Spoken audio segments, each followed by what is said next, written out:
Welcome to the Special Education Advisory Committee for the Fauquier County Public Schools. If we could have our secretary call the roll. Yes, we have Megan Burnham, Amanda Hazelhurst, Amy Hunter, Present.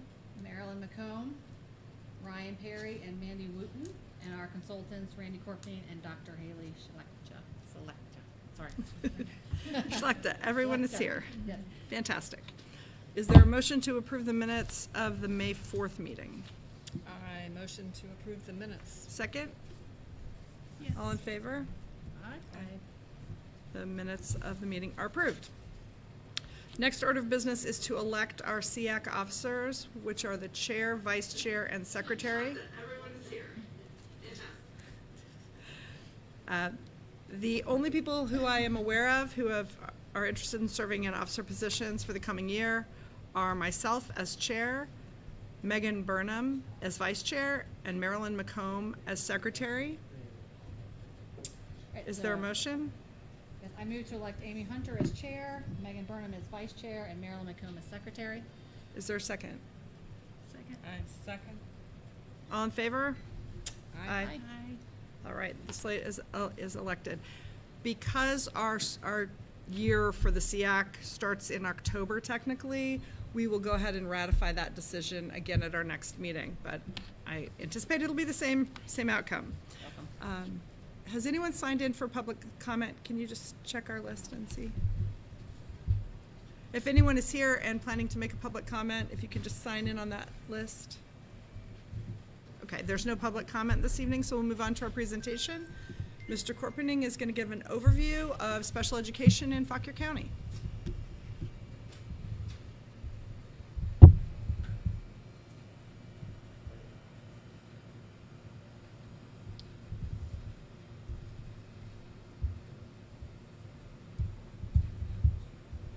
Good afternoon. My name is Randy Corpney. I kind of want to follow through on some questions you had about doing an overview.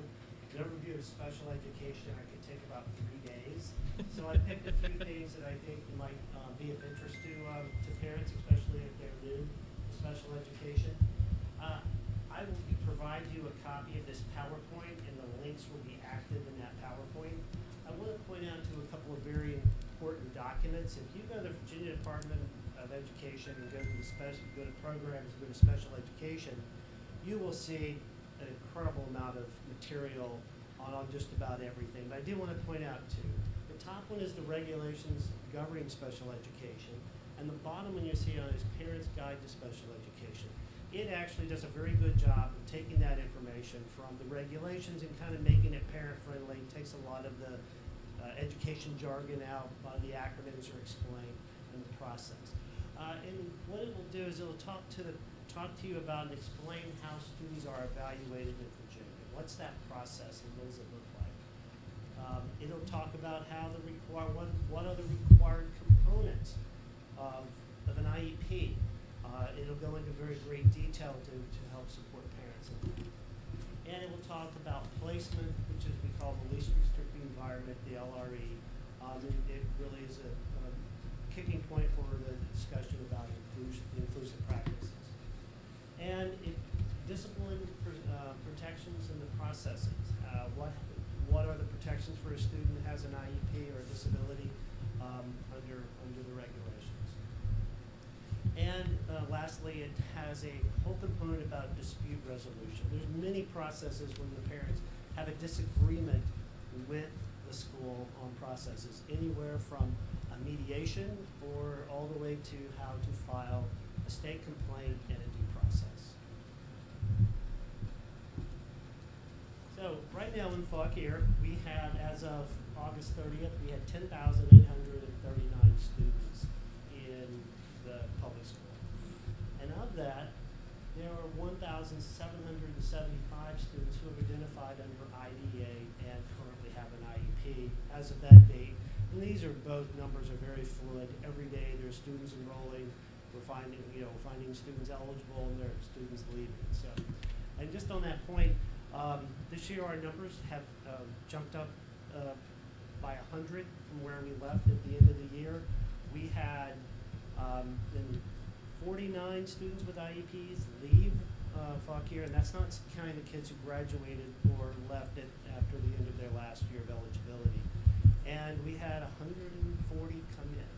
So you can see, and this is a common occurrence. We see this every couple of years. We'll see a big difference in that number. So that leaves us at 16.3% of our total population are identified under IDEA. And that's probably 2 points above the state average, but as when I talked about to my colleagues and across the state, everyone is seeing an increase. We're still dealing with that COVID bounce a little bit. So, all right. So there are 13 categories in identified under IDA, and I'm just going to go through them quickly. These are the numbers in Fauquier. Our autism numbers are starting to tick back up again.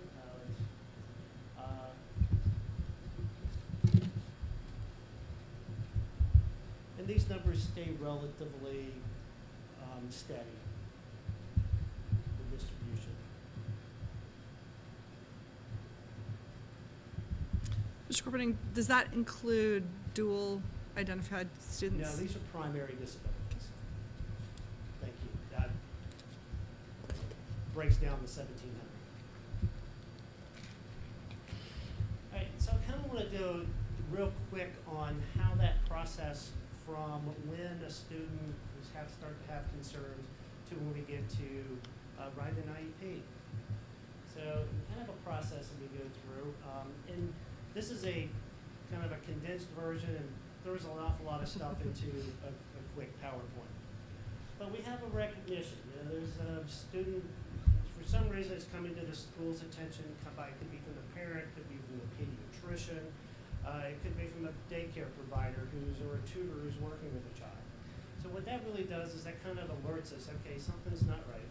And so we often want to go through a process to get to that child study meeting, but I want to say this up front.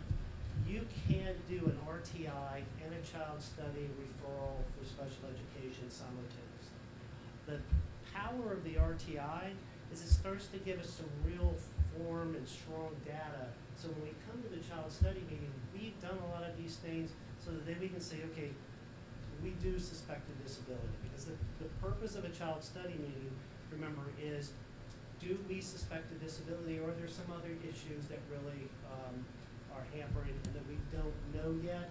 So the child study team can refer the child back to the RTI if there isn't solid evidence or a reason to go ahead for an evaluation. So I just want to point that out. You can do both.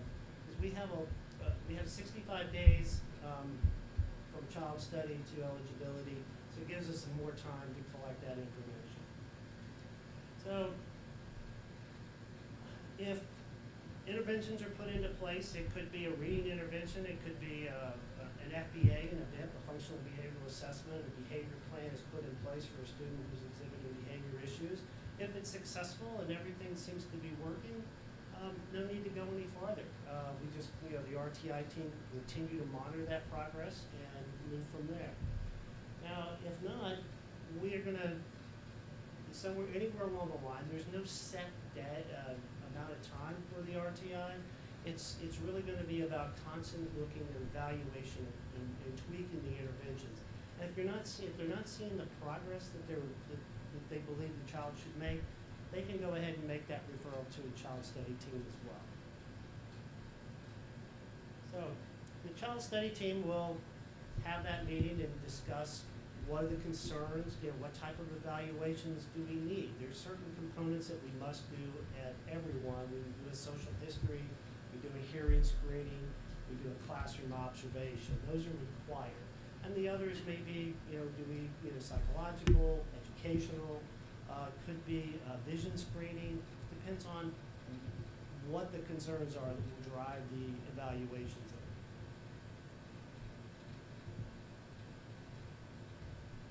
So once those evaluations are completed, we're going to come back to the table as a team with the parents, and we're going to review all that information, all the evaluations that are done, and input from the parents. If there's outside information that the parents have brought to the table, all that information is going to be discussed. The team will have to review, and the child will, through criteria worksheets, which are provided through the state, have to meet that criteria. Sometimes it doesn't happen, and so the child does not meet those eligibility criteria and will not move forward to an IEP. However, there are other things that can happen. We can go back to the RTI. The team may say, your child has a disability but doesn't require special education to receive FAPE. So we may refer them to the 504 committee, which is falls under Americans with Disabilities Act, and a 504 plan may be developed. Again, there's I call it a mini process. It's not nearly as long as the special education process, but there's also a review of data by the 504 team as well. So, but if the team does, yes, clearly meets an eligibility, then we will go through the IEP process and develop that educational plan based on all that data and all that information that was gathered through the process. So, that's it. Can you just talk a little bit about the parents' role, about parent concerns and their role on the teams, both in the child study and the IEP process? Well, nothing in this process will occur without parental consent. We call it parental written consent. And so everything's explained. The parents will be provided a copy of what we call the procedural safeguards, and the technical name is family educational rights. And so that gives the opportunity for them to participate, ask questions. Part of the social history, we really want to look at, what was the developmental progress of the child? What's the medical conditions, or what other information would you bring to the table to provide that? Could be any type of information. It could be the parents. That's where the parents discuss, I can't get my child up out of bed to come to school. So we have an absenteeism issue, which right now absenteeism is a concern across the nation. And then, kind of on a related note, could you talk about how you're structured? Because I think a lot of parents sort of know what goes on in their school, sort of, with their case manager, but don't understand what they're supposed to do if they have a problem that they can't get resolved at their school level. Well, there's a process to follow. First, they discuss it with their schools, and if there's a concern with that, they can contact the special education office, and we're happy to participate with it as well. And you have a team that's assigned to We have different schools. We have 4 supervisors spread out among the 19 schools, and one of them is specifically for early childhood. Okay. So we're quite busy. Very busy. Compare that to our neighboring school districts, and it's kind of amazing what gets done. Okay, are there any other questions from the committee? And my name and telephone number is on here if you have further questions and parents want to discuss concern, I'm happy to talk to them. Thank you.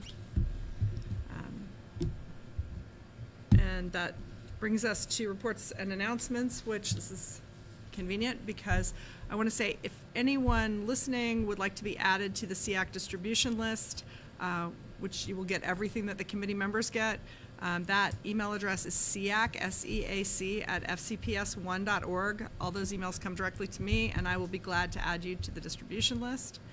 Again, it's SEAC at FCPS1.org. And for anyone who's here, there's a sign up just to get on the list. If you're already receiving the emails, you don't need to sign up again. Public comment is encouraged. That's what helps us know what we're supposed to do. And just to kind of clarify, the role of this SEAC is to advise the school board. We're appointed by the school board as an advisory committee. We report in an annual report at the end of each school year. And then we also provide input during the school year if there's are issues that come up that we feel are important to talk to the school board about and make recommendations about. We try to have our presentations for these meetings be generally about things that we would likely have policy recommendations on. There's also the Parent Resource Center, and Haley's going to talk in just a minute about what that is and how those presentations are a little bit different than what we do here at the SEAC. Public comment to the SEAC is very similar to public comment to the school board. We have a time period at the beginning of each of our meetings, up to 15 minutes. Everyone who speaks is allowed up to 3 minutes, and you need to give your name and your magisterial districts, and we have a map so we can look it up for you. If you are interested in providing some input, but you really don't want to make that associate your name with it or get up and give a public comment, you can either provide a written public comment, which we can read, but we would still give your name and your magisterial district, or you can just provide general input to the SEAC, which we are always seeking to get an idea of what parents care about, and that will just be generally incorporated into how we set our priorities and what issues we address. Also, just for anyone who's listening on the live stream, this is our first time we've live streamed, so if you have any issues, if you're having any issues with sound or anything else, please email the SEAC email address and let us know so that we can make corrections for next time. I'll report to the committee. I gave the annual report to the school board for the 2022-23 annual report at the August 28th meeting. No one threw tomatoes, so that was good. And outlined, I think everybody has a copy of it. If anyone in the public would like a copy of that, is it posted on the SEAC page? If it should be, and if it's not, we'll make sure that it's there, but that report should be there. It's also in the school board minutes as well. And then finally, I just wanted to mention, I sit on the state SEAC as well, and our meeting, our last meeting was July 13th and 14th. The main priorities that we discussed were the state complaint and due process system, the dispute resolution system that Mr. Corpening was talking about, which has gotten a lot of attention at the state level recently. Also funding for regional programs in public day schools, and making the state SEAC more accessible to parents. And I think we'll start live streaming those meetings in December if all goes according to plan. Our next meeting will be at the end of this month, and so I will report back after the September state SEAC meeting. Mr. Corpening.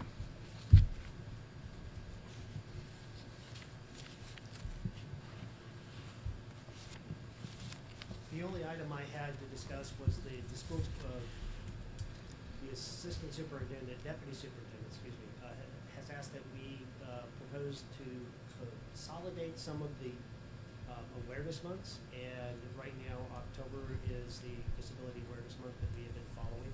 And the recommendation is to move it to March. I do believe that would give this group more time for planning, and it would also consolidate it with some other disability awareness. All right. Put that out there. Thank you. That's it? That's all you have? Nothing else going on in special education? Oh, there's lots to go on, but that's all I have for this. All right. We don't need a motion on that because this is not our Disability Awareness Month. This is Fauquier County Public Schools Disability Awareness Month, and we're here to support that and do what we can to make that happen. So, we'll be in touch, and if you can let us know where to plug in so that I will pass your we can stretch consent that on planning to, out. the Please. authorities. Yeah, and let's, hopefully we can have a group that, that was our intent all along, was to have a group that can work on those things. So like I mentioned earlier, I'm working on a resources list, including videos and other things that teachers can use in classrooms. So we can go ahead and keep working on that. If anyone on the committee has anything you'd like to share, just email it to me, and I'll just keep compiling that until we're ready to roll with it. Ms. Dr. Schlechter. Our Parent Resource Center person and everything else in the special education office. Good evening. I'm Dr. Shalekta, and I can be tongue-tied. So I'm the Parent Resource Center coordinator this year. I'm replacing Janelle Sutliff. The Parent Resource Center was created to help parents with children with disabilities connect with resources and special education workshops, and that's really what I have been primarily working on in the first month of August. So just a little recap of the month of August. I met with 5 schools for their back-to-school night or meet the teacher evenings, and within those 5 schools, I talked with about 100 families. So it was a really good turnout at all 5 schools, and the goal was really to spread the word about what the PRC is, how we can help them, what the SEAC is, how to participate, things of that nature. I got a lot of good feedback. A lot of people did not know what the PRC is, but now they do. So I want to say that that was productive.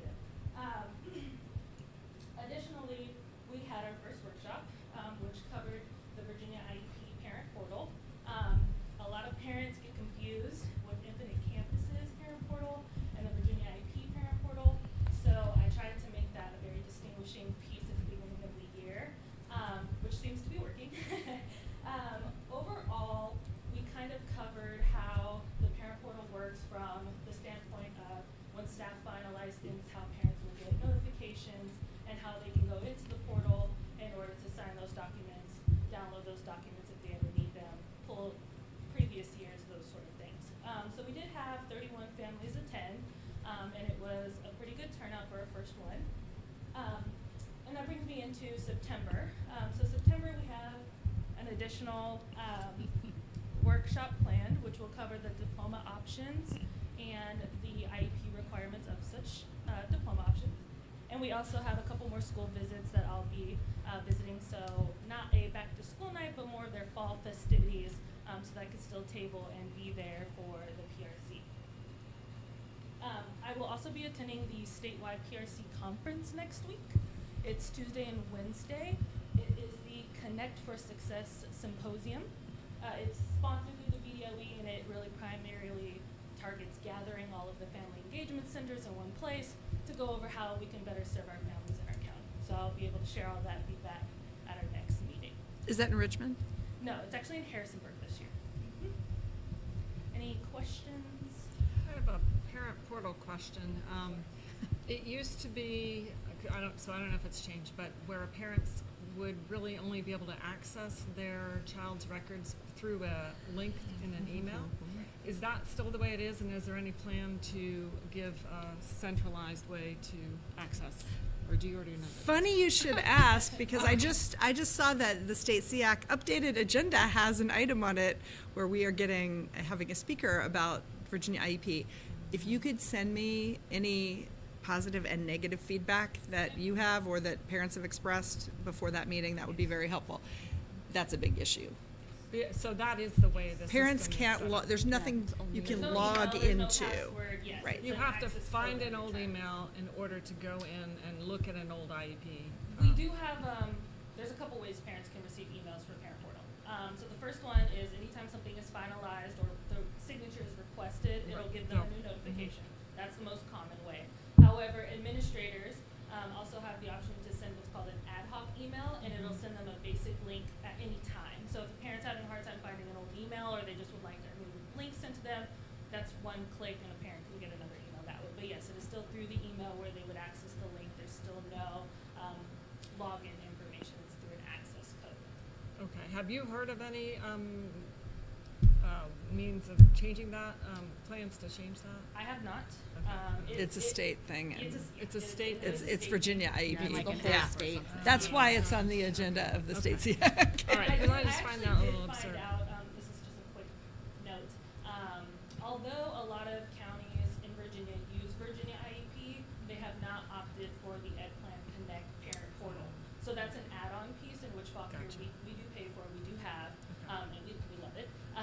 But a lot of counties that use Virginia IEP don't use that part yet. So it is something that's always a work in progress, where they're continuing to add things almost every update that they do, which they do quarterly updates. They add something else that could be sent electronically, which is really nice to have. So it's not that one document we gotta send home and have physically signed. So there is that as well. But yes, I am aware of a few concerns from parents, Sure. and they seem to be overlapping, so I will share those with you. Yeah, I appreciate I that. just want to say something about Virginia IEP.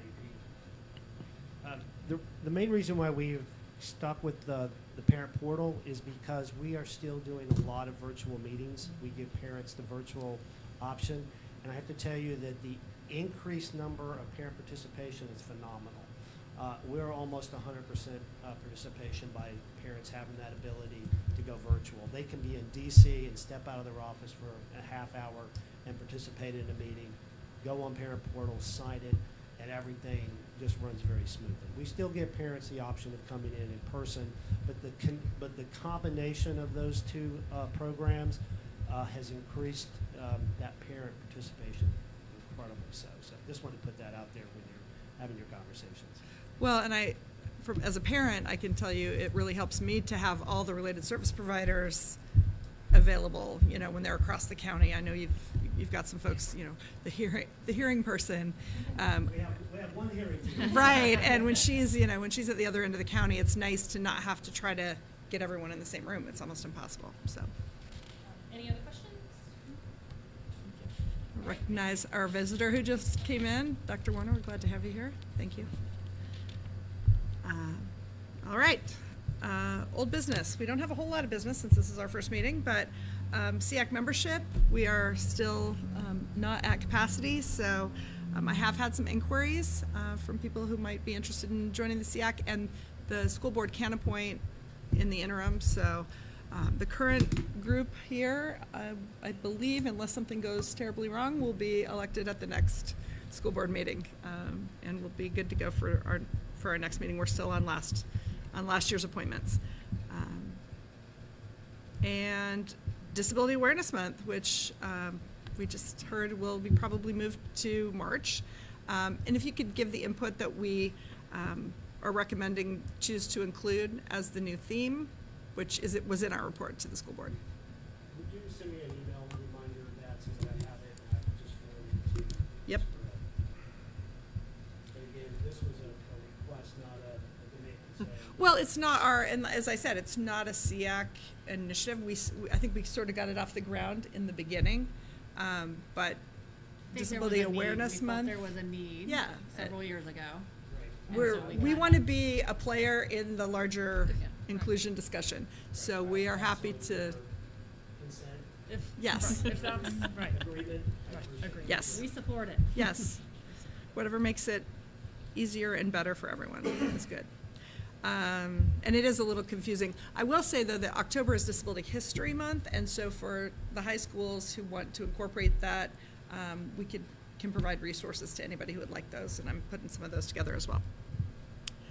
All right, new business. SEAC member training. Everybody has their little tiny booklet here. The SEAC guide. If anyone in the room is interested, feel free to grab one.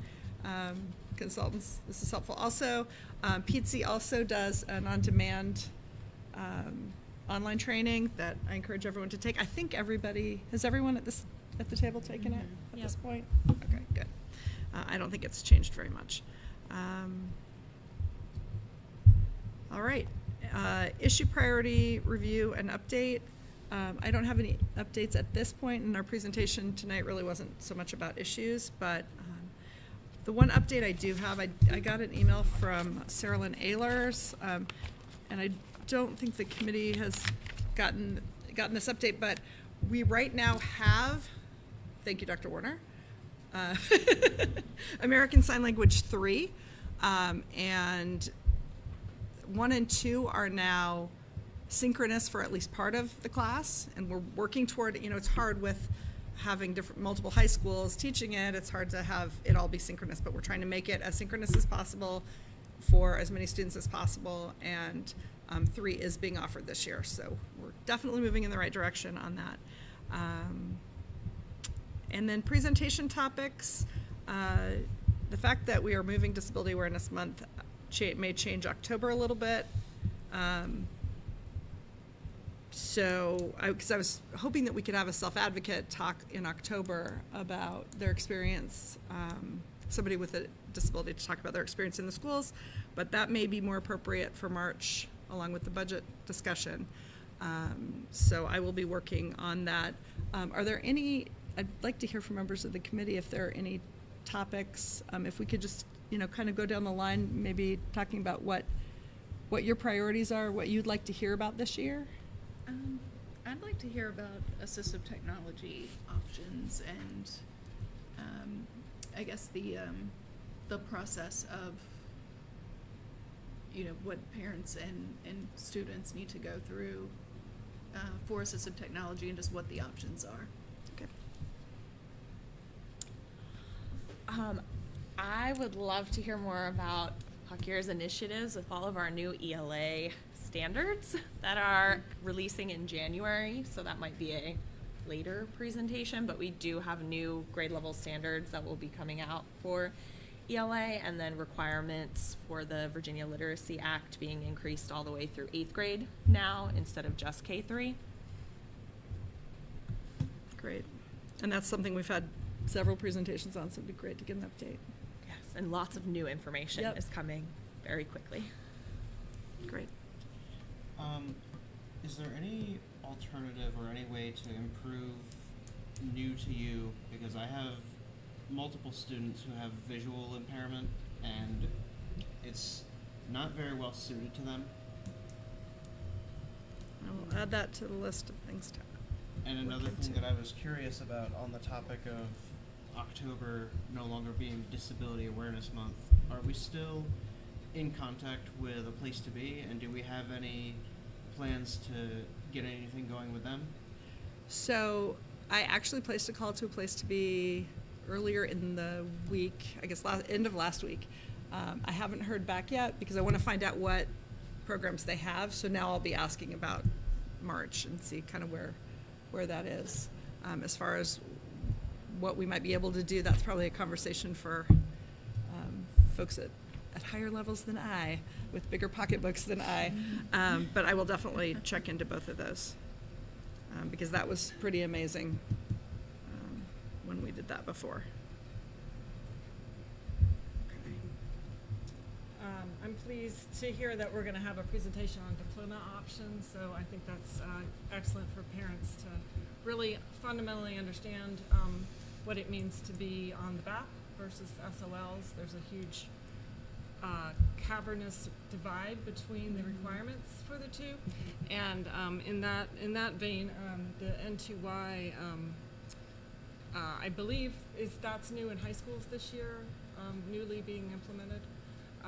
So if we could get some kind of a input on how that's going, I imagine it would be a lot harder to bring people in at the tail end of their academic career versus starting out in elementary school and growing up with that curriculum. So I'm curious to see how that actually works with implementation. And then just the whole VSOLs, I feel like there's still a lack of knowledge for parents of what the VSOL requirements are, or the VSOL standards. I get the language wrong, but the VAP requirements, like but now there's actual great sample testing and such that can really give you a more clear picture as to what those requirements are. So I think if parents could be more informed about the differences there and what a decision to put your child on the BAP in 3rd grade actually means. So I think those are all great. I think it might be nice to offer toward the end of the year, or maybe in February-ish. That's when people are starting to think about the summer and when you have to sign up for camps and I know we have resource fairs and stuff that PRC does as well, but I recently attended a conference with I'm Determined and just the self-advocacy options they have for camps and opportunities over the summer, especially for our older students. And I don't think that information is readily out there, right? And I think that we definitely have students who would benefit from that. And families that I hear from, they're often looking for appropriate places over the summer. Right. But they need help with those connections. So maybe it's something we could work with PRC with. Yes.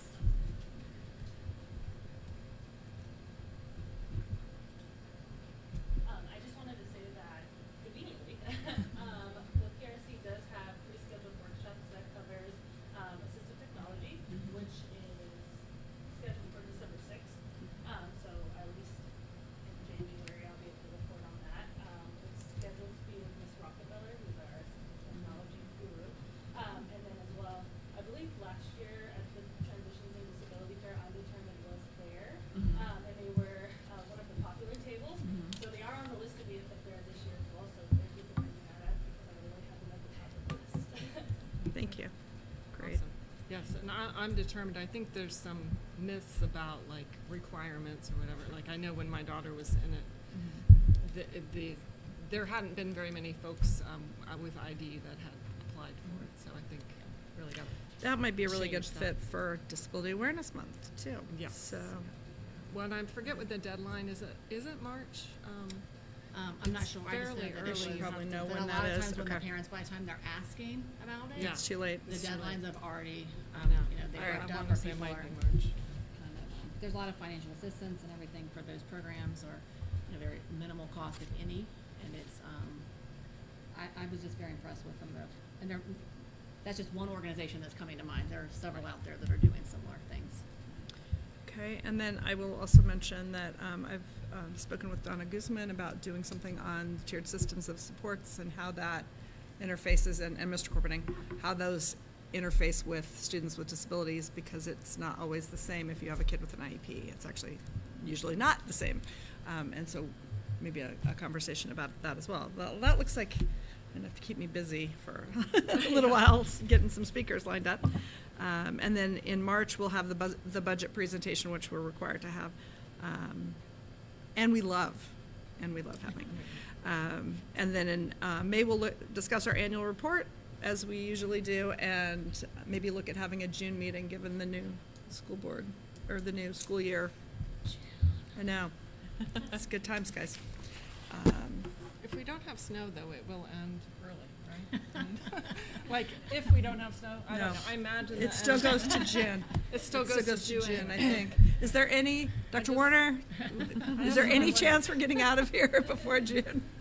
Snowboard? Well, it's 100 degrees out today. 109 in my car, yeah. So yes, as of today. Yeah. Excellent, okay. Is there any other new business? Is there a motion to adjourn? Motion to adjourn? Second? I'll second that. All in favor? Yeah. That was a quick one. Yeah.